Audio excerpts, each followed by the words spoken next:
दोस्तों आज हमारी वीडियो का टॉपिक है डीजी की रेटिंग केवीए में ही क्यों होती है, किलोवाट में क्यों नहीं होती।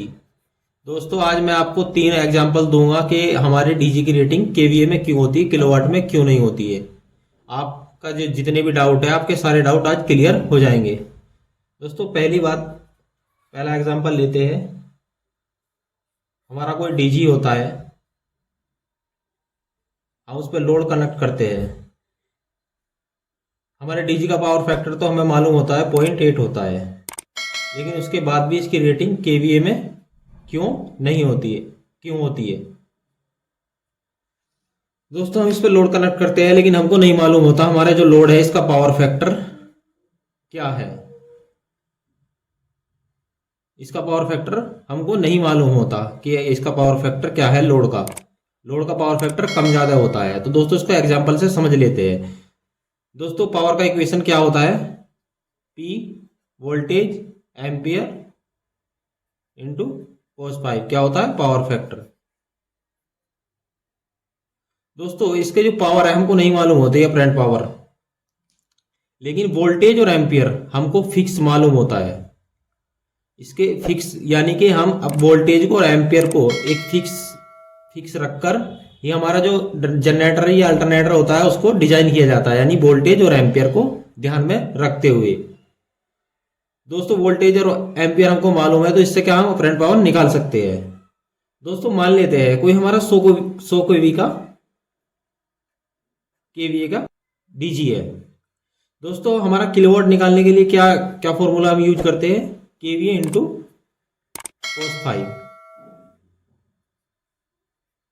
दोस्तों हमारा डीजी का पावर फैक्टर क्या होता है 0.8। ये हमारा डीजी का पावर फैक्टर है 100 केवीए, तो हमारा कितना आता है 80 किलोवाट। दोस्तों डीजी का पावर फैक्टर तो हमको मालूम था, हमने इसका निकाल लिया, लेकिन जो हम अब लोड कनेक्ट कर रहे हैं अपने डीजी पे तो उसका पावर फैक्टर क्या होता है। इसका पावर फैक्टर मानने के बाद कभी 1 हो गया,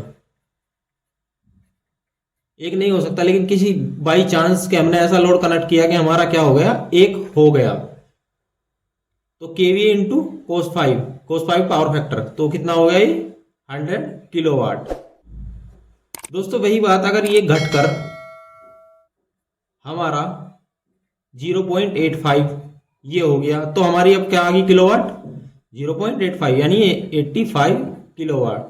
दोस्तों यहाँ पे क्या हो रहा है, जब जब हमारा पावर फैक्टर चेंज हो रहा है हमारी किलोवाट की वैल्यू चेंज हो रही है। तो हम हमेशा ध्यान रखते हैं हम किसी भी मशीन की रेटिंग करंट वो करंट नहीं लेते या वो लोड नहीं लेते जो बार बार चेंज हो रहा हो। ये क्या हो रहा है, हमारा पावर फैक्टर चेंज हो रहा है तो हमारा लोड चेंज हो रहा है, तो इसकी रेटिंग हम किलोवाट में इसलिए नहीं ले सकते।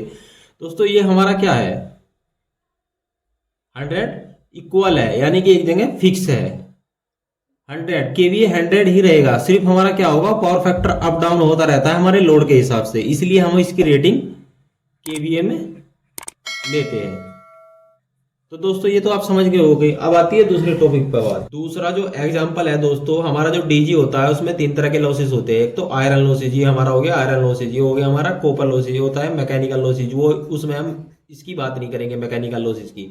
तो दोस्तों आयरन लॉसेज होगा तो हमारा वोल्टेज लॉस होगा, तो कॉपर लॉसेज होगा तो हमारा क्या एम्पियर लॉस होगा। तो दोस्तों वोल्टेज और एम्पियर को ध्यान में रखते हुए ही इसमें टेम्परेचर हमारा क्या होता है बढ़ जाता है। अगर वोल्टेज और एम्पियर लॉस होंगे तो क्या होगा टेम्परेचर बढ़ जाएगा। टेम्परेचर बढ़ेगा तो हमारा जो अल्टरनेटर की वाइंडिंग होती है उसको टेम्परेचर को ध्यान में रखते ही डिजाइन किया जाता है। तो दोस्तों इसको डिजाइन किया जाता है टेम्परेचर के ऊपर, और टेम्परेचर हमारा बढ़ता है कब, जब हमारे वोल्टेज और एम्पियर लॉसेज होंगे। तो टोटल जो हमारी इसको अल्टरनेटर या हमारे जनरेटर को डिजाइन किया गया है वो हमारे वोल्टेज और एम्पियर को ध्यान में रखते हुए किया गया है। तो दोस्तों वोल्टेज और एम्पियर होते हैं अपरेंट पावर, और दोस्तों वोल्टेज और एम्पियर की जो इकाई यूनिट होती है वो होती है केवीए, इसलिए हमारे डीजे की रेटिंग जो आती है वो आती है केवीए में।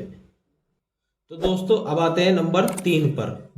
हमारा कोई डीजी होता है दोस्तों, ये होता है हमारे किसी लोड को अपरेंट पावर चाहिए होती है, किसी को एक्टिव पावर, यानी कि रिएक्टिव पावर और एक्टिव पावर। इसका जो टोटल होता है अपरेंट पावर, यानी कि अपरेंट पावर का ये जो हमारा डीजी है इसके आउटपुट से हमें अपरेंट पावर भी मिलती है और रिएक्टिव पावर भी मिलती है, यानी कि हमको दोनों पावर मिलती है। यानी कि टोटल जो अपरेंट पावर है इसका, reactive power and active power, active power का रिएक्टिव पावर का टोटल हो गया क्या, अपरेंट पावर।